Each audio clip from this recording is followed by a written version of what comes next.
కేవలం ఒక అనుమానం, ల్యాబ్ రిపోర్ట్స్ లేకుండా కోవాబాన్లో ఏదో కలిపాడు అంటూ ఒక చిన్న వ్యాపారిపై ఎంత దుమారం రేపారో మనమంతా చూశాం. కాని ఇప్పుడు విషయమేంటి?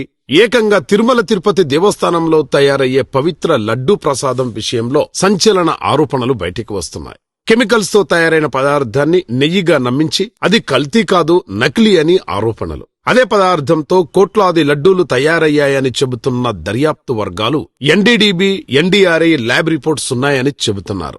సిట్ ఛార్జిషీట్ ఇదే విషయాన్ని ప్రస్తావిస్తోందని ప్రచారం. ఇప్పుడు ప్రశ్న ఒక్కటే, ఇది ఎవరి మీద దాడి? ఒక వ్యక్తిపై అనుమానం వచ్చినప్పుడు గట్టిగా మాట్లాడిన వాళ్లు ప్రతి హిందువు పవిత్రంగా భావించే తిరుమల లడ్డు విషయంలో ఎందుకు మౌనం వహిస్తున్నారు?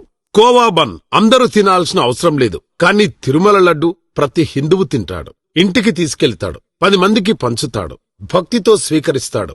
అయితే నిజంగా హిందువుల మనోభావాల మీద దాడి ఏది? ఎదుర్కోవాల్సిన విషయం ఏది? అసలు విషయాలు వదిలి కొసరు విషయాలపై రాజకీయాలు ఎందుకు? సత్యం ఏదైనా దర్యాప్తు పూర్తిగా బయటపడాలి, నిజం ప్రజలకు తెలియాలి. మనమందరం కలుద్దాం, మన విశ్వాసాన్ని కాపాడుకుందాం, నిజం కోసం ప్రశ్నిద్దాం.